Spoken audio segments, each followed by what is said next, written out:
For those of you who want to remain in the back for a quick exit, that's a good choice. There's also some seats up here if you want some. So,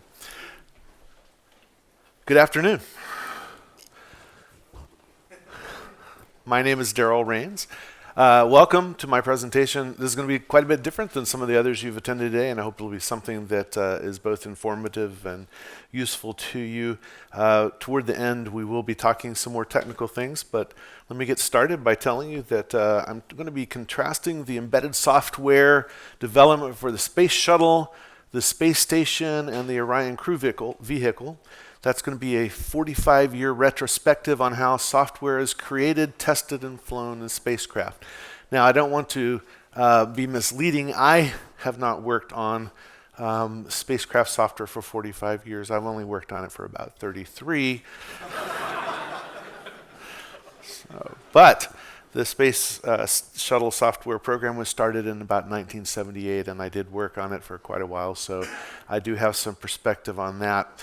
Let me give you a little bit of a sense of who I am, because without that, you may not be able to understand the rest of my talk. I do want to point out, though, a couple of things that will be a little different. First of all, I like 3D printing. I bet some of you do too as well, and I have a special character that I print, sort of an Easter Islands kind of guy, and I keep one of these near my monitor at work or my laptop so that I can have somebody to keep me on task.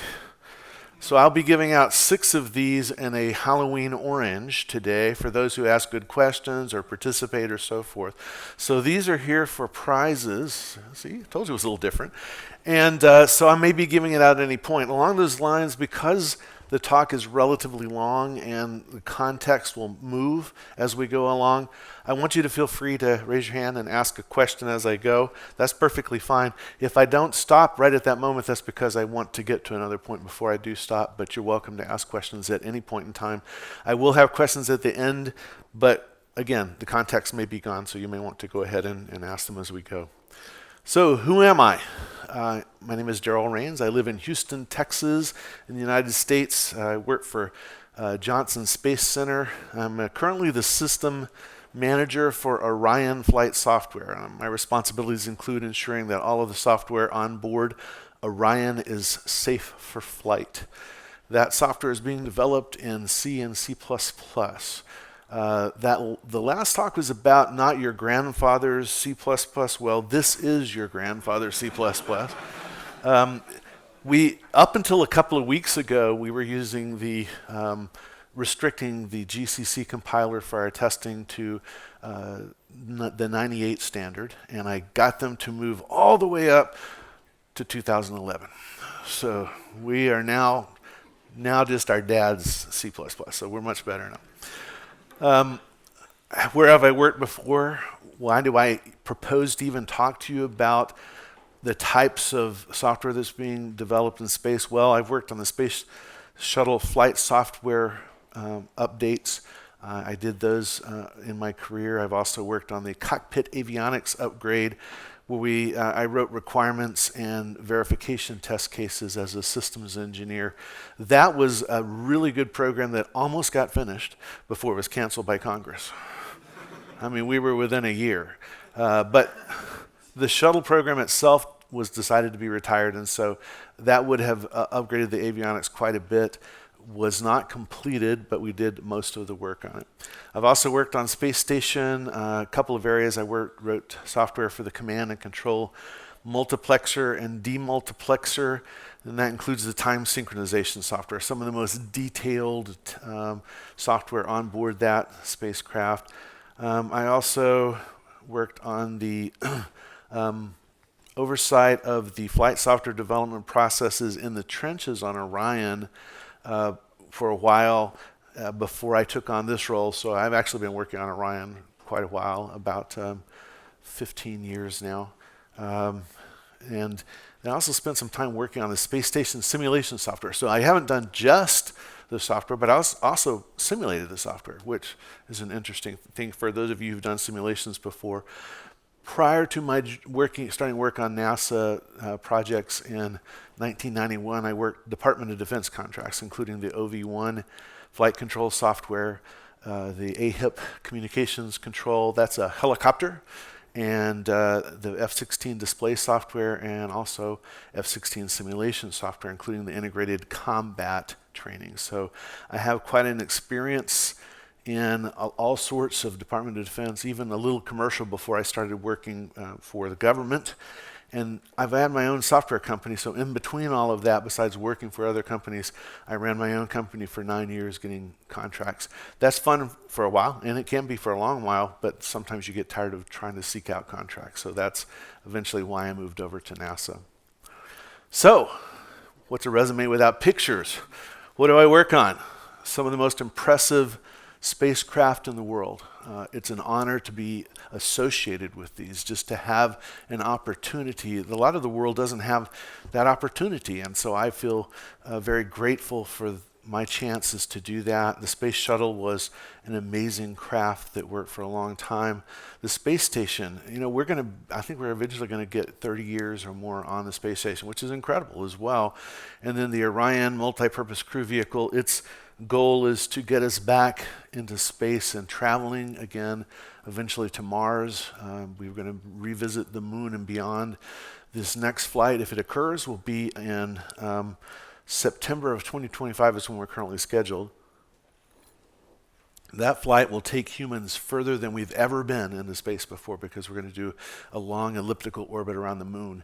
And so it's pretty fantastic. Now that one's not a picture because we haven't had a camera out that way yet, but the rest of them are pictures, all right?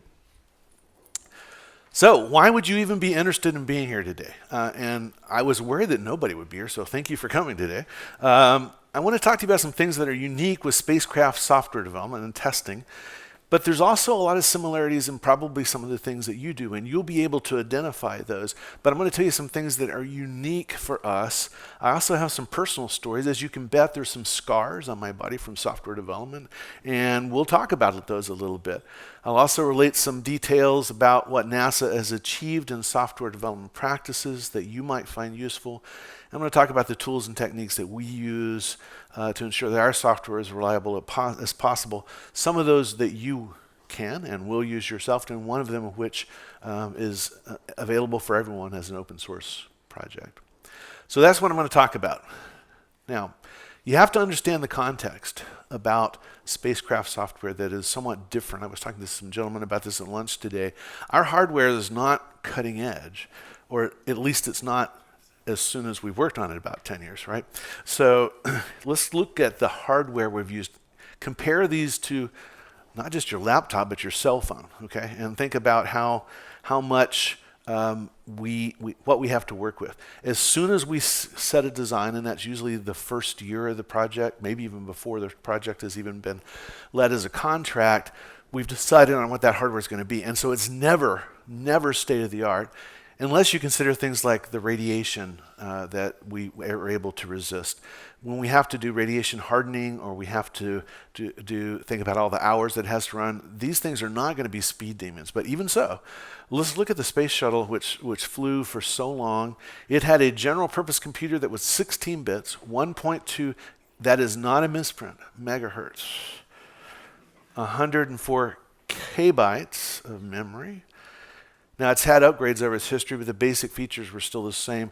The original memory was a magnetic core memory that even if it had been dumped into the water, we would have been able to recover it and tell what state it was in. So that's how old that memory was. It did get some upgrades, and the cockpit avionics was going to really move it up, but it was only going to be sitting beside this hardware. Space station is much better, right? Because you even know what these numbers are now. This is the multiplexer. Demultiplexer was based on the original, on the 386 chip, and then the 486. So that's a 32-bit, 16 megahertz, or 25 megahertz if it's been upgraded.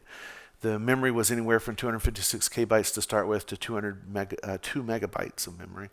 These were upgraded over time, and that's the ranges you've got. Now, I gave you pictures of the real things so you could see they're really not that different, right? It's a box with circuit boards in it, although some of those on the left might be hand wired, right? So it's really old.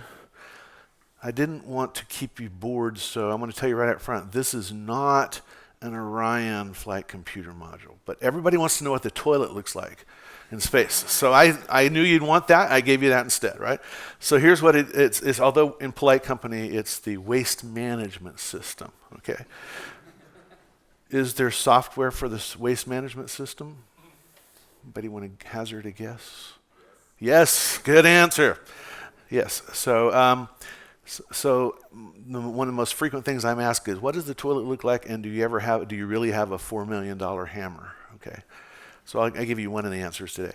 The multi-purpose crew vehicle has a flight control module which is based on the PowerPC 750. It's 32-bit, 200 megahertz, although we're kicking it up a little bit, maybe all the way to 300 megahertz, and 2 gigabytes or up to 8 gigabytes of memory. These are implemented on FPGAs with 2 chips running concurrently in parallel for fail-safe operations so that they can fail silently. Effectively, we have 4 flight computer boards. So you didn't come to talk about hardware, but it helps to know what we're running on, and it will make some of the other things in better context. So, Space Shuttle flight software. In the beginning, at the start of the space station, we programmed using HAL-S on punch cards. Did you know that what punch cards are? None of you look old enough to know. Oh, there's a couple. Yeah, okay, wow, I really underestimated you. So eventually we got to use Fortran. Yes, those are dinosaurs using the computers. That's me. And that punch card stack is not even close to as big as the one for the shuttle, but it was the representative, so I got it. Productivity was slow at first. I mean, HAL-S was just a high-end assembly language. And then Fortran, of course, was much easier to use eventually. Defects were sought out and destroyed. Testing was required and rigorous. It was a very good test campaign. In fact, I'm going to come back to this in a little bit because this was one of the most successful software projects in history. Now, you may want to contest that. I worked on one that was just as good, but wait till I show you the defect rate, and I think you're going to agree with me that this really was one of the most successful projects. So let's look through the rest of them. Let's see what else we have on those projects. The International Space Station was built on Ada. So once the Department of Defense had decided that we needed Ada, NASA said, that's a pretty good idea, and we can save ourselves some problems with the other things, problems you have with software development, and so we'll use Ada. That would have been nice if they hadn't, if the whole world hadn't dropped Ada, except for the Department of Defense and NASA. But at the time, it seemed like it was a good idea. It's one of the things that's interesting about when you're developing software for any of these programs is that you're keeping people safe. And usually when you're on a vehicle that's traveling from one place to another, you're going to be in some pretty dynamic phases of flight. But the space station doesn't have that problem. Space station is very slow. It's an orbit, and most of the things that occur are very small corrections. There's some gyros aboard that we engage with or disengage with to adjust the attitude. And so usually we don't have fast-moving problems that have to be addressed right away, but not always.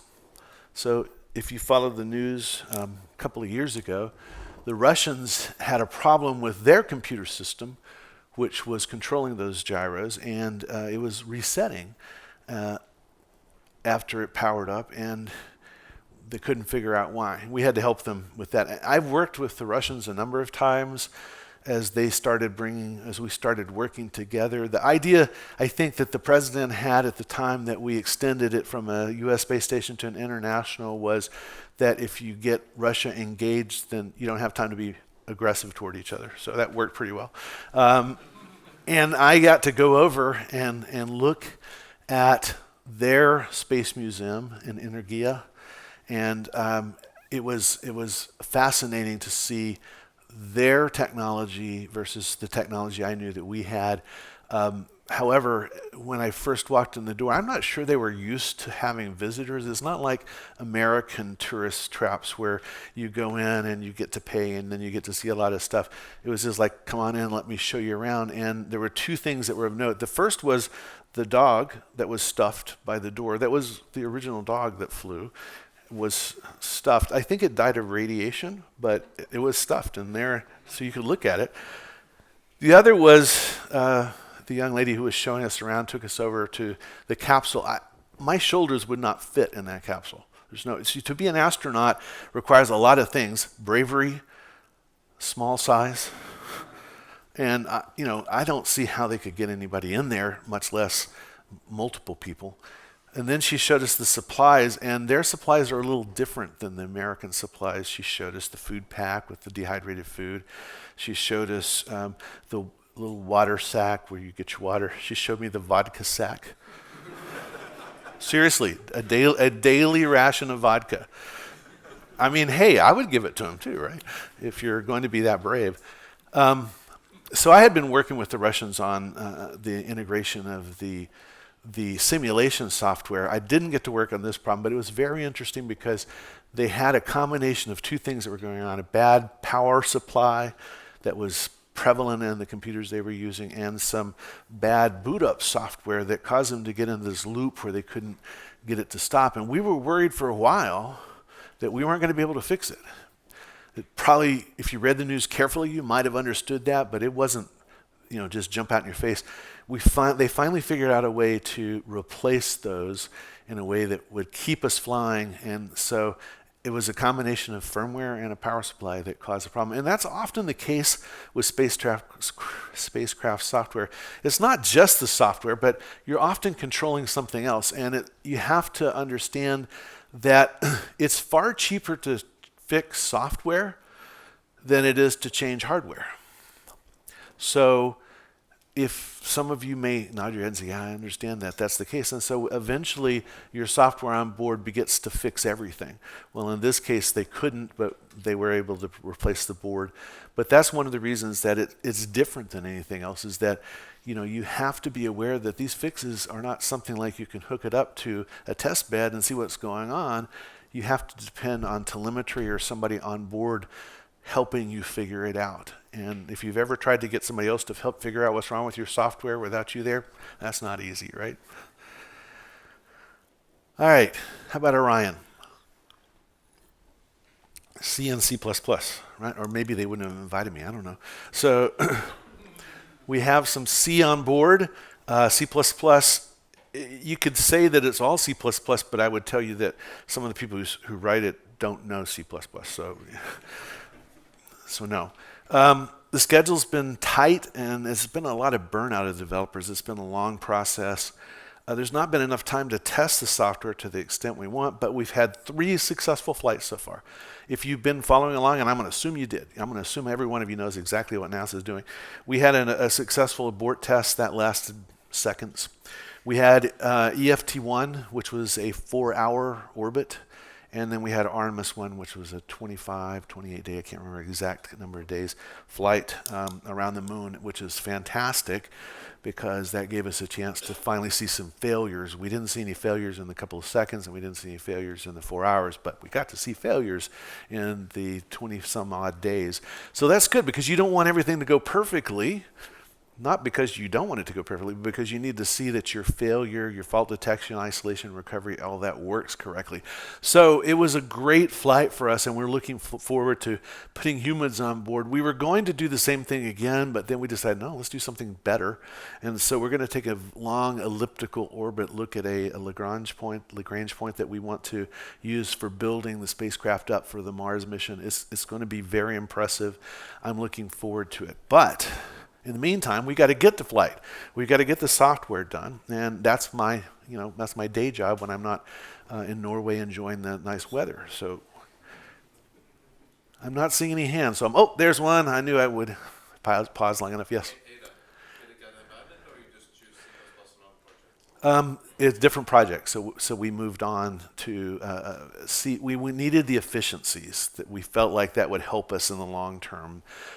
It wasn't abandoned. They're still using it on board the space station, but for this project, they decided they needed the efficiencies of C. By the way, I'm sorry. No. You got to get your you got to get your Malawi first. All right. So what was the second question? I think the only NASA project is still just the space station. Yes. Have you programmed ADA and how does it relate compared to C++? Is it a step backwards or forwards or sideways? Yes, I've used Ada for a good period of time prior to, I've used C off and on all my career. I don't know that they're exactly comparable. There's some things that Ada does very well. The safety of your interfaces, the contracts you make for whom you're going to call and who's going to call you, make it very safe in that area. It's not extremely fast. There are other things that we wouldn't have expected. Not many companies commercially make Ada compilers anymore. So one of the things we didn't expect was getting support for that. Green Hills does make a compiler, and we've used it, but we were solving one problem with the command and data handling computer that we couldn't figure out what was wrong, and eventually we started looking at the assembly language, and sure enough, the compiler had compiled it wrong. So that's not something you usually run into, but because of the paucity of programs using Ada, that's what occurred. So I don't like either of them better. We can program faster in Ada, but we've got more low-level control, especially at the bit level for C. So I think they're both good. It depends on what's your priority. Yes? Two questions, actually. The first one is whether the efficiencies were about the runtime or about the fact that it's much easier to find people who are familiar with C. No, we can find plenty of people, especially if you're willing to pay enough, who can program in Ada. It has to do with the efficiencies at the low level. So, go ahead. And the other one is related to the compiler. So are you using Kongsberg or are you using some other compiler? For C. Okay. So the question was what compiler we're using. So this is interesting because it relates to something I heard discussed in two previous discussions. We use a Green Hills C compiler because we're using their integrity operating system, and the two work well together. So that's what we're using on board. However, some of our initial testing is done with the GCC compiler. So that begs the question of whether that's sufficient. We think it is because the fact that we use the object code for all other levels of testing beyond the unit testing. So we switch at that point. Last question. Have you considered Kongsberg? Because it's a C compiler that's actually like proven to not have this population inside it, assuming we properly specify the target platform. So we at NASA are not responsible for choosing the compiler at this point. We at some point we will be able to. Lockheed Martin is the major prime contractor, and they chose Integrity for that reason. Is it possible we will change over? It's possible. We've changed languages, so at some point we can probably change compilers without much problem. I've even thought about whether I want to look at Rust and see if that offers us some advantages. A previous discussion today makes me think that I'm probably right, that we're not quite ready to examine that for a couple more years. I'm going to move on. I'll be right back for some more questions. So what makes embedded software special? Most of the onboard computers on Orion are controlled by one or more, onboard systems are controlled by one or more computer. So everything we do has some amount of automation or computer control to it. Sometimes it's augmenting the crew's work. They want the ability to grab a stick during ascent and fly a rocket if they need to. Now, that's a dangerous proposition, but even that is computer assisted. So we are prevalent throughout the spacecraft. That's why it's important that all the critical onboard systems not malfunction, they don't stop working for any appreciable length of time. The crew would be endangered, or mission goals would be unachievable. So we always, whenever we make decisions, that's the type of thing that we ask ourselves. What is the risk that we would lose the crew or lose our mission objectives?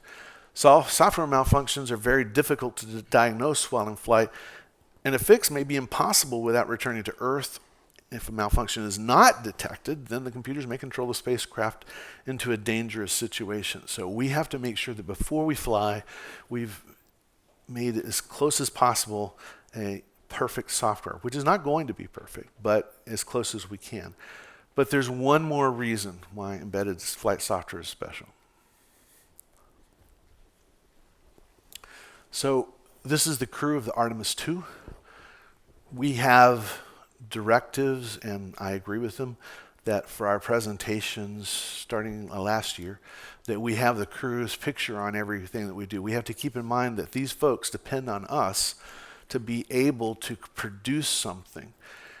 I'm sure it makes a big impact on you, but let me tell you this. The Columbia accident killed some crew members, one of whom my children knew their kids. And when you live in that community, it makes a big difference as to what your perspective is. We have to be as close to perfect as we can. We're never going to be perfect, but this is why we have to be careful. All right. Now, but is spacecraft software really that different? I work Department of Defense.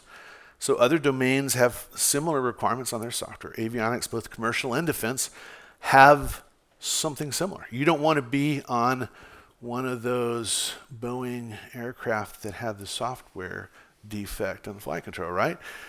And as soon as we understood it, nobody was going to get on one of those until they figured it out. Train and transportation control software, very similar. In fact, some of the work I've done with Jürgen on the MCDC software that we've added to the GCC suite caused one of the folks from the main area who works on this to come down and talk to us about what was there and how they might want to add MCDC testing to their work because of very similar safety concerns. So it's something that maybe you do have. Car and vehicle onboard systems, absolutely you care, right? I don't want the car next to me driving itself yet, and I certainly want there to be enough testing that it's as safe as we can make it. But others clearly don't have the same requirements, right? Websites, personal computer applications, entertainment software. But then again, shouldn't all software be free of defects, right? I don't want to go up to an ATM machine and not be able to get my money out. But I've had that problem before. Have you ever gone to a website and filled out a form and it got in an endless loop? Yeah? Yeah? Okay. So we want all of our software to be better. So there's similarities. We care about how good this code we're writing is and how much it handles the things that it doesn't expect us to throw at it. So our development cycles are very slow and rigorous, usually years long, and the hardware and software get stuck when you start. What I mean by that is we don't generally move up, certainly in hardware very quickly, but even in the software we're doing it, you can't do that. So we work on the same software for years. We get it as close to right as we can. We fly it. Then we have new things come on board. Every flight of the shuttle required new software. Every flight of the Orion multi-purpose crew vehicle will require different software. So we add stuff to it or we take things away, and it has to be done as safely as possible. In general, we expect our flight software to be free of defects to the extent possible. I've already mentioned that. And we can't tolerate sloppy design or testing. If we fail, we get to go before the Congressional Investigation Committee to explain why we failed. Now, that's not a joke. I fully expect that if something goes wrong in flight, I will get to go talk to Congress or some subcommittee that they send up to tell them why we allowed that problem to occur. So we don't want that to be the case. Let me give you a couple of NASA disasters and close misses. Now think about this for a minute. Not all of it's software oriented, and I'll go through it pretty quick, but Think about this if this was your job. What would happen? Because these were well publicized. Apollo 1 had a cabin fire with the loss of all crew. It was caused by an oxygen-rich atmosphere, flammable material, and bad electrical wiring. We didn't know that that amount of oxygen was a bad idea, but afterwards we fixed it. We also developed a new latch mechanism that would allow faster opening, and that mechanism is still in use today on all the vehicles we build. Apollo 13 was a close miss. It had an oxygen explosion during launch, a cabin pressure leak, but the crew was able to return home. That was caused by faulty design of multiple components, manufacturing defects on the tank. But it also had a specification error. Now think about this. The thermostat in the tank was originally designed for 28 volts. At some point, the voltage was increased to 65 volts. The thermostat was not replaced or redesigned. This was technically a documentation error. They forgot to go fix it. And it flew for a long time, but fatigue on that particular one caused a problem. I shouldn't say it flew for a long time. It was tested a long time. And then during flight, the fatigue on it caused it to explode, and that caused the problem. So I'm going to have to disagree with the keynote address. I'm not real keen on AI documentation. I was paying attention, see? Space Shuttle Challenger solid rocket booster explosion, loss of all the crew. The O-rings had design that wouldn't work with low temperatures, and we flew it on a morning that was too cold. So it caused leaking of hot gases, and we lost all the crew. That was a mechanical design that was faulty. Space Shuttle Columbia had damage to the thermal protection. I remember this best because I was working in Houston at the time, and this is the one that had crew on board whose children knew my children. Damage to the thermal protection tiles during launch, and then during reentry, the shuttle broke up, killing the crew. Foam insulation broke off, and the fuel tank was damaged. And that damage was not deemed to be significant, but it was. It did result in some software changes, not exactly the way you'd expect, but we created drones that we took out, and after every flight, it was a new process where we looked at the heat shield tiles to make sure that they weren't damaged. And that was, if it was, we weren't going to try re-entry again. So every year, we spend time going back and looking at these case histories. And the reason we do that is because we want to understand what went into these and why it's important that we do our jobs well. We have a very safety-oriented community. I can raise my hand and say we shouldn't fly, and in all probability, we won't fly. So I spend time figuring out if anything I can learn from these past events affects my decisions now. And we have roundtable discussions concerning the same topic. How do we prevent future disasters?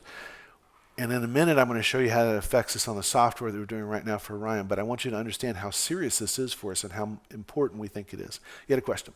No, it was more a comment for the Challenger accident. It was just a reading recommendation if someone interested is Richard Feynman's Minority Report on the investigation. Yes. Really good read, very interesting. Yes. It was O-ring, but also a lot of other things he found. Yeah, that's a good suggestion. In fact, almost all of NASA's documentation doesn't have security implications can be obtained, and you can read them. But I recommend it. It's sometimes dry. That book probably isn't, but it's worth reading. I agree. Yes. You mentioned that in this Challenger situation, a hardware defect led to software updates. Have you had the opposite happen, that software issues have caused hardware fix? So not in any of the disasters. We've had some close misses that didn't cause eventually anything serious occur. But we have had, especially in the shuttle, some problems that we fixed just before they caused problems. Some of them were latent. We didn't know they were there until we found out later, and we go, wow, whew, that was close. The space station has had a number of things go wrong, including that Russian computer I told you about. And this guy needs to watch you. Okay, he goes. And so we fix those as we go. So far we have, the main thing to your question is we haven't made the news yet. Good. Yes. Do the people designing hardware have a requirement to build safety mechanisms against faulty software? So for instance, signals to rockets or actuators or things that are kind of out of scope. So in a way like protecting against harmful Right. software at hardware level. Yeah, that's a good question. Question was, does the hardware have responsibility to protect against faulty software? Not exactly. Generally, the software is the last one in control, but it does have some of its own fault detection, isolation, and recovery built into it. Like we have redundant valves in all cases, so that if one fails, we can use the other one. And some of those are automated within the hardware or firmware and don't require software intervention. But for most cases, hardware gets first shot and software gets second. Talking about making things safe, do you use a technology that you have 4 computers? Do they all run the same software, or do you develop 4 versions of the software that do the same but by 4 different teams? Right, so he's asking about whether the software that's running on these computers is the same or different. So the answer in each case will vary. For both the Shuttle and Orion, we have primary computers that have multiple versions that run in parallel and a backup computer. The backup computer on the Shuttle was the same hardware but running different software. In Orion, we have different hardware and different software, but it only backs up part of the mission goal, so you usually have to come home if you lose your computers. And that dissimilar software is with the intent that we don't have common software defects. That was a little bit of a concern back in the Shuttle days, and it became more of a concern as they went on. Okay, good questions. Oh, yes? Does that also include different programming languages, or do you usually stick to the same language for these programs? Yeah, do we use different languages in the backups? We could. I don't remember what the Shuttle did. They may have used different languages. I mean, they may just use Fortran first. We're using C and C++ for both of the computers. So if we have some type of compiler problem, it could get through that way. So we have to depend on other types of testing to ensure it. Oh, look, you get one too. So, yes. And so, what are the factors that make flight software safe? So this is partly my list. You ask way too many questions not to get one. I'll shut up now. No, you don't have to shut up. Unless I run out of time, and then you have to shut up. I have to shut up too. So I need well-defined requirements and interfaces. This is going to look like a list you know of, right? Proper processes for development of software, multi-level testing of the software at all phases of development, proper review of the work that's being done, complete, accurate documentation of the design. So I could spend a lot of time on all of these. They're all important. This is a pretty complete list, although there may be a few more. But I'm going to focus on 2 of them, testing and documentation. This isn't being recorded, right? Oh, wait, it is. So I'll try to be careful to not name names in certain situations. Please respect that, okay? So no one likes to write design documents. I get that. And the corollary is nobody likes to document their code. I love the concept that we had of self-documenting code. Ada is self-documenting, right? No. Without proper documentation, I don't know what you intended your code to do. Without proper documentation, I don't know what you intended your code to do. I mean, you wrote something. Was it right? I don't know. How am I supposed to know? And I can read your code and tell you what it does, but I need to understand what it was intended to do. When I was working F-16 simulations, I got a change order, and they said, I want you to go fix the control of the ailerons, because when you get into what's called a flat spin, you've lost all of your forward momentum. The jets don't pick up enough air to cause you to go forward again, so you just kind of go like this down to the earth, and that's not a good thing. They don't want to test that in the planes. I wonder why, right? So they said the simulation needs to do this well, but it's too easy to get out of. All you have to do is rock it back a couple times, you can get out of it. So I go fix that. So that was one of the, I think this was the last change I made in the simulation software. I went into the code and I looked at the control software, and there was this, lo and behold, there was this, I don't know, 20 lines of code that was commented out. Now, this was before Get, okay? So we had some documentation on changes, but maybe it wasn't that good. And so I looked at it and I said, well, this looks like it uses the forward momentum as a way of determining how effective the stick is, which is exactly what I wanted to do. So I went to the oldest guy there, who was probably even a little older than I am right now at that time. And I said, do you know why this is commented out? And he looked at it and he goes, no. So I said, well, I'm going to uncomment it and see what happens. Baby flew great. Did exactly what it's supposed to do. It was hard to get out of. And so we sent it out to the field, and they were excited because they could test, they could use that simulation to train their pilots how to do what they were supposed to do. Nobody documented why it was commented out. Why was it commented out? Nobody knows. Nobody knows. Did I break something else? Not that I could tell. But this was also before continuous integration, so I didn't have a lot of tests. I mean, I flew it. It looked great in the simulation. But I don't know why it was commented out. Somebody did it on purpose. Were they just having a bad day and they couldn't get it to control the weight? I don't know. To this day, I don't know why it was commented out. We have to have good documentation. You do something brilliant, it doesn't matter if nobody else understands it. I wrote all of the flight control software for the OV1 basically. And the guy who took over from me a couple of years later, I went back and said, how much of my software is still there? Now, it was pretty well documented. And he said, hardly any of it. And I go, why? He goes, because I didn't understand what it was doing. I said, but I wrote good documentation.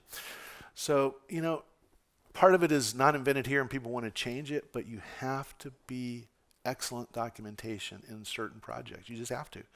It's important. If you do not know how your software is designed, if I don't know it, I don't know how to test it. I don't have sufficient test or validation documentation. I don't know how the software acts. This is one that I've run into recently.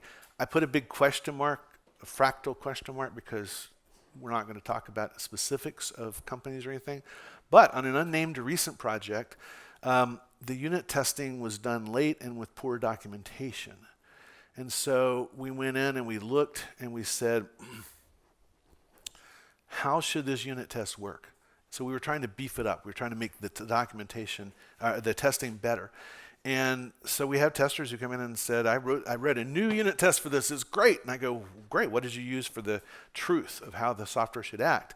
And they said, well, I used the code. I said, well, I bet you tested that the code does what it does.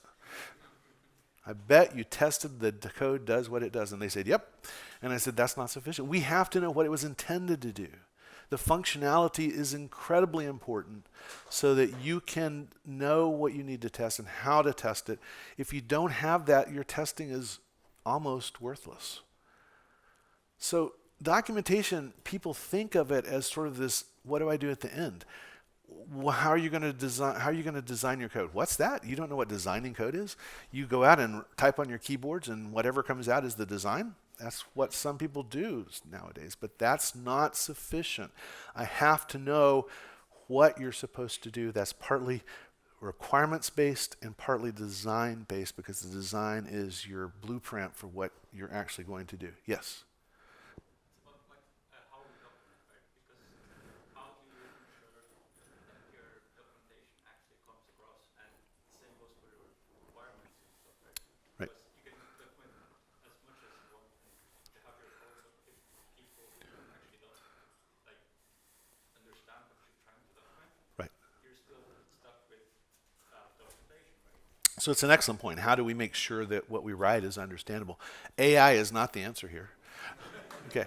I don't have anything against AI. It's just a lot of places it's not very useful. What you have to have is peer reviews. Somebody has to come in and read it and see if their brain gets what your brain was trying to get across. If it works, you're good. If not, then you need to go rewrite it until it does. And that's the only way. Years and years of experience, I'll tell you, that's the only way to do it. Yes? When did you stop using version control?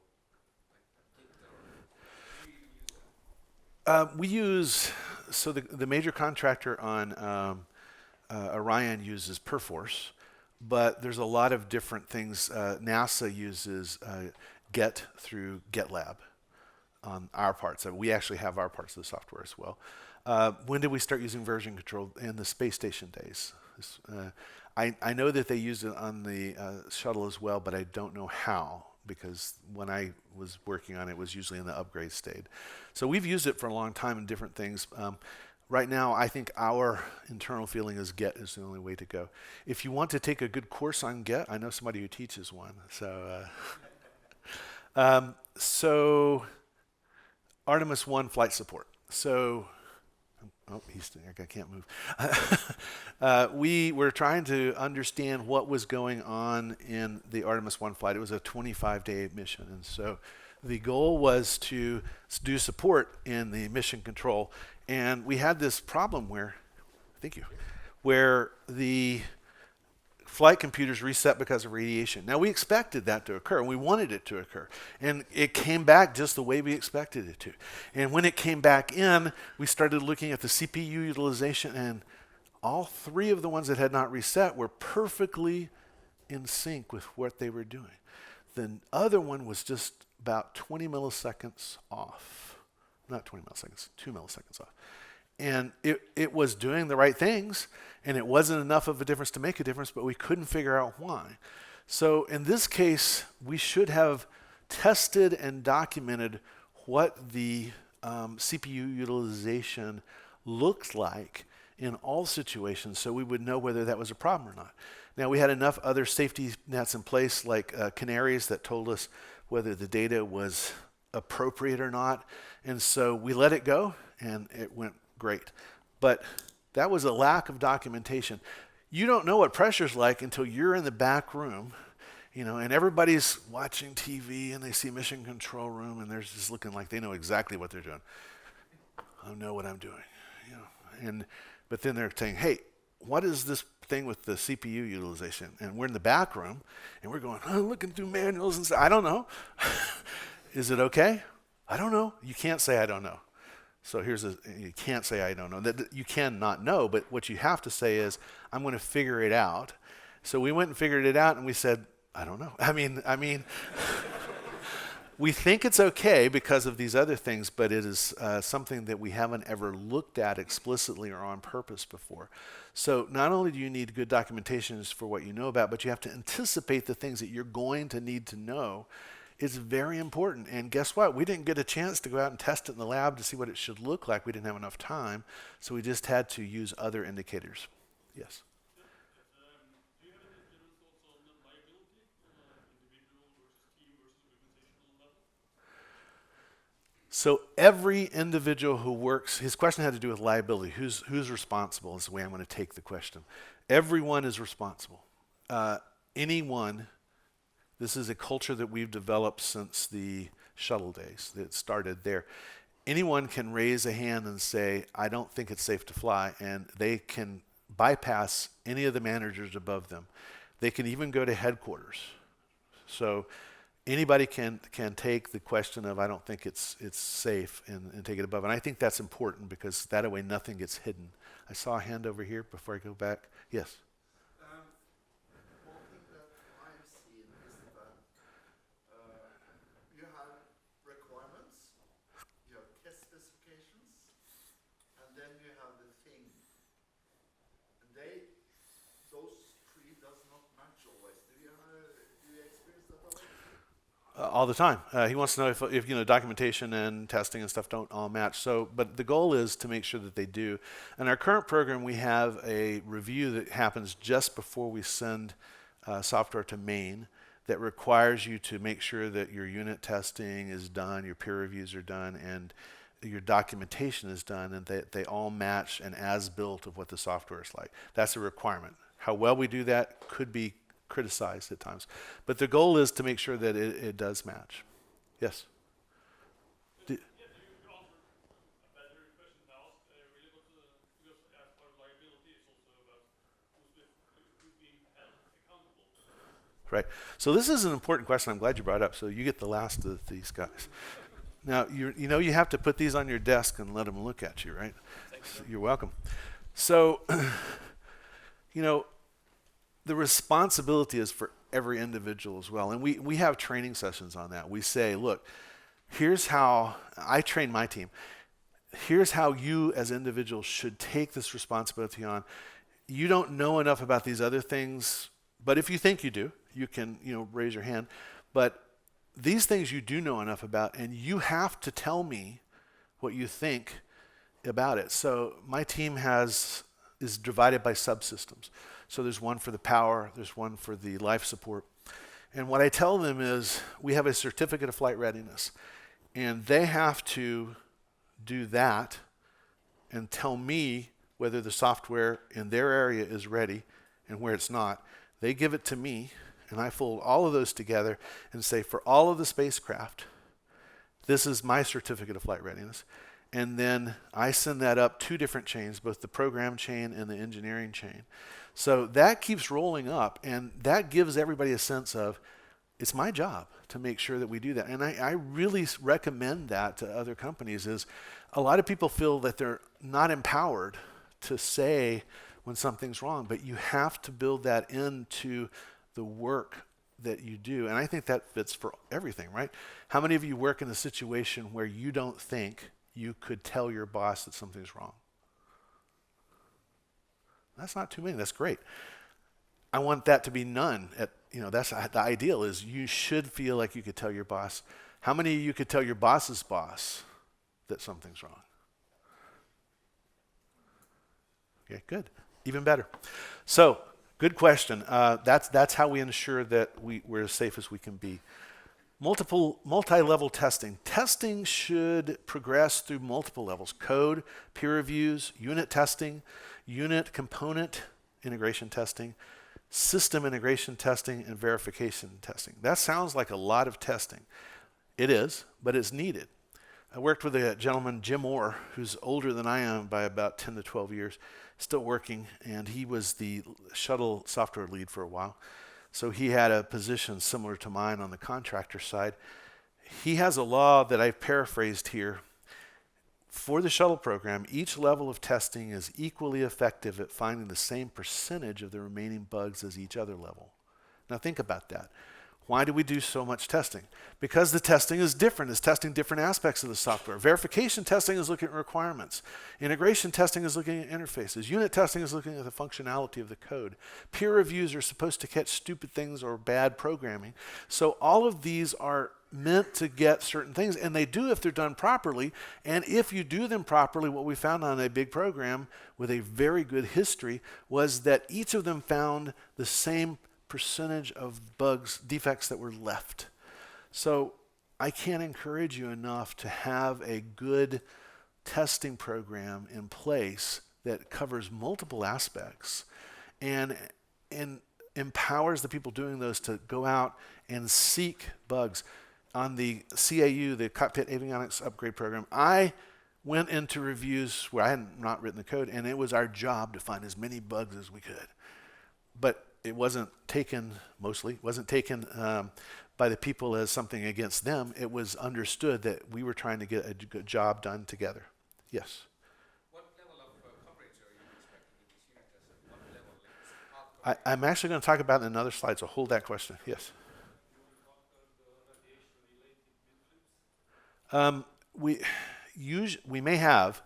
I can't at the microscopic level tell you that that's what caused the resets, but we think it was for twice on the last flight. We think that we had radiation upsets that caused the internal processors, which are running in parallel. And what we do know is that they didn't agree and they reset. And we think the reason was one of them got a radiation hit. So we think had some of that. Yes. You have coding, you have testing. What's the ratio of hours for coding versus hours testing? Is it equal or? Well, it's not equal, but it should be closer to equal. I don't think we're doing what we should all the way yet. I don't know what the perfect ratio is. I just know that each step needs to be thorough. If you can say it's thorough, then you've done it enough. So I wouldn't put a ratio on it personally. All right, I'm going to move along because I got one slide I got to get to. So I made a statement earlier that the space shuttle is one of the best software development efforts in history. Now let me prove it to you. We had 135 flights in 35 years. We had approximately 500,000 lines of code, and changes were made from every flight. I'm going to define defect as something that made it through integration and verification testing, okay? I'm going to define defect that way. There were less than 1,000 total defects. In fact, last night I tried to count them again. I think it's like 860 or something like that. Over 35 years, less than 1,000 defects in that much lines of code. Their defect rate at one point was determined to be, toward the end of the program when we were better, about 1 defect per 400,000 lines of code per flight. So that's incredible. Not all defects are created equal.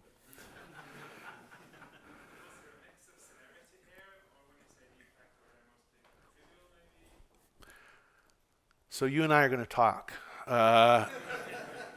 Because I'm running into that very problem right now. My management says your unit testing is not finding very severe defects, but we're finding a ton of defects.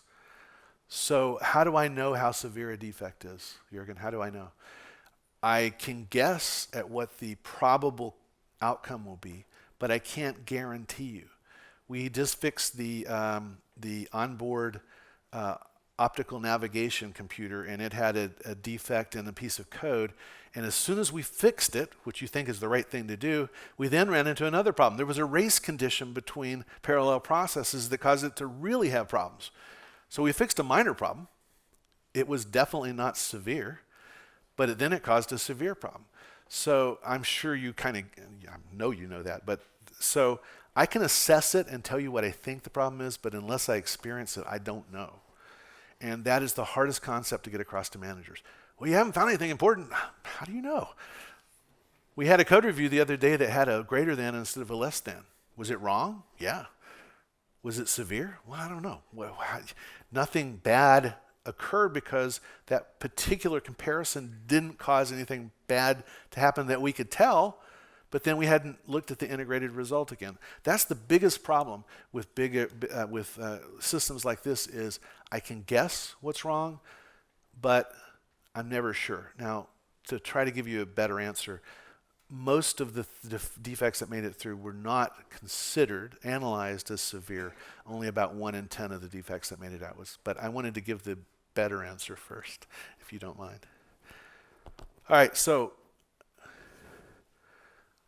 often testing is ineffective if the developers or testers are buried under their workload. That's the closest workload picture I could find. How does it look to you? Is that the way you feel sometimes? Got too much to do? So, on one program I've worked, an audit of software that was otherwise deemed ready for flight revealed many errors. These errors indicated that certain tests had been not done well or even at all. So the reason I put this after the previous slide is I've done a good sampling now, and guess how many defects we're going to find, because this is delivered code. It's integrated code, and we've taken a good sample size and I'm extrapolating now. We're going to find thousands, like 2,000 or 3,000 defects, and that's unacceptable. So something has to change. Something in the way that we're approaching this has to occur.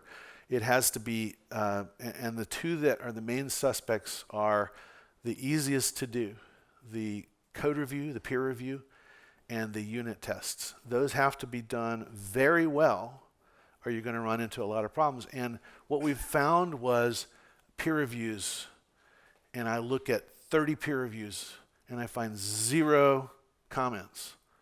How well were those reviews done?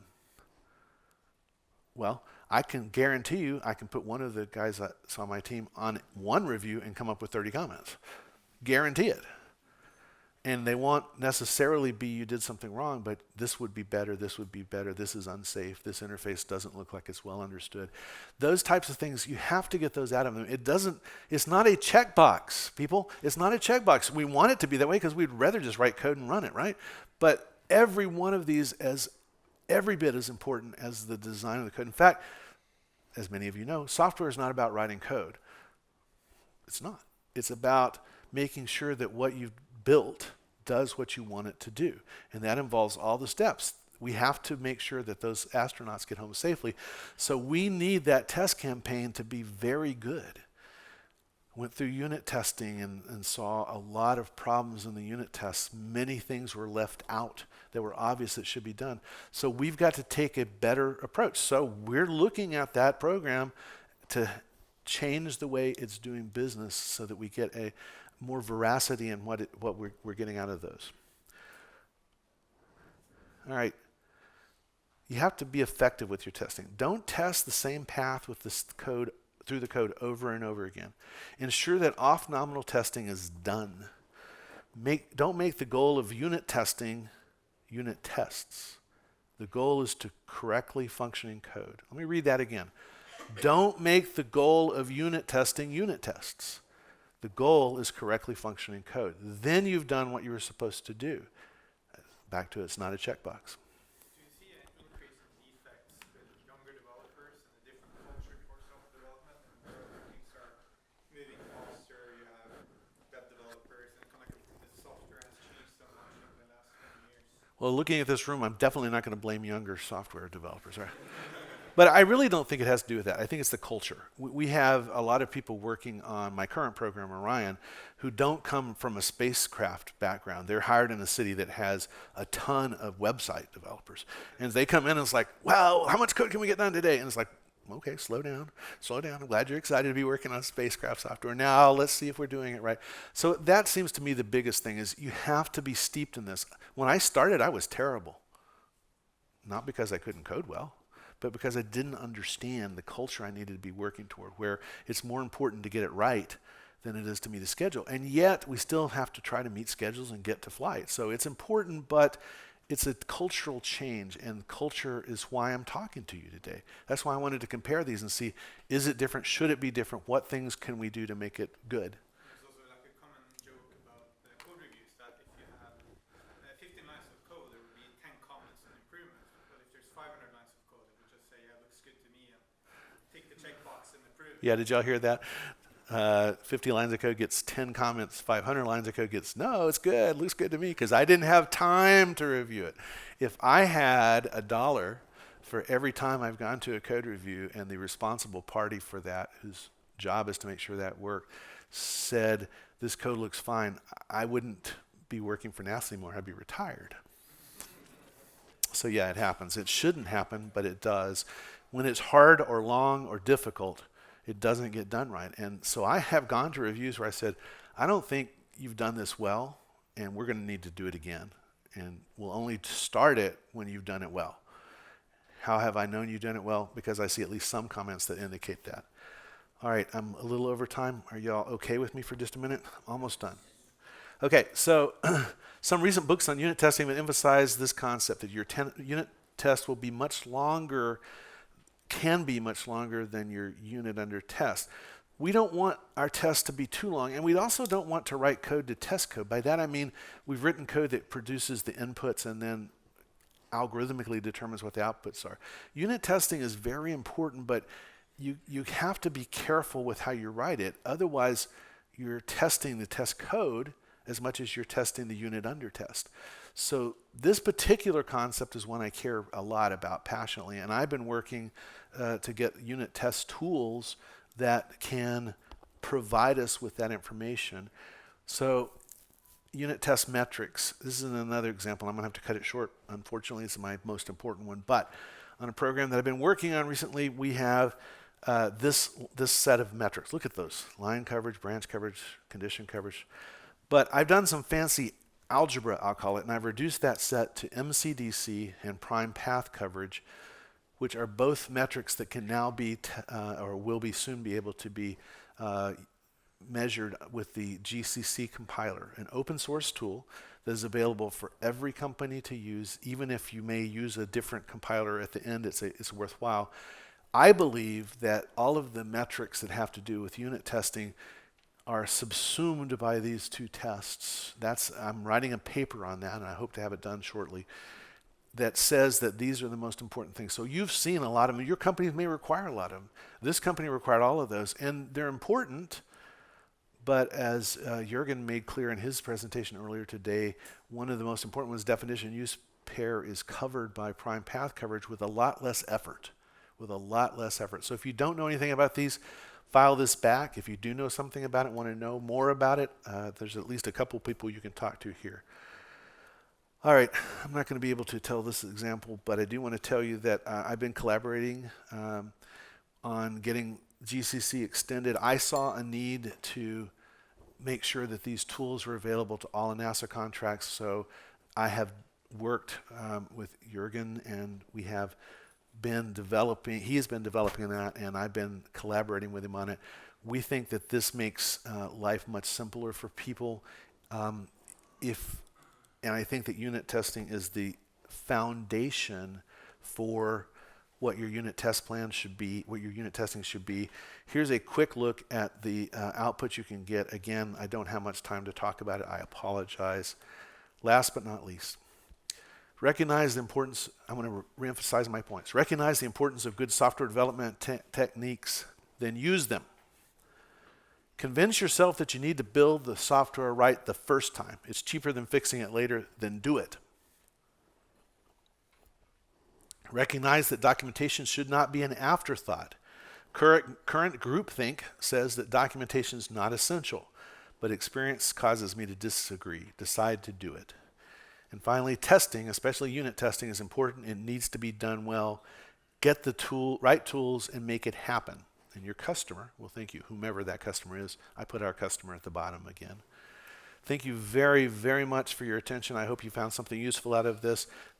You're welcome to contact me if you want to ask a question later. It may take me a while to respond, but you're welcome to contact me. And here's Jürgen's information as well. He's been a very wonderful person to work with on the GCC stuff, and he's a foundational part of this conference. So thank you very much. I'm not going to take up everybody's time, but if you have a question, I'll remain up here. Thank you.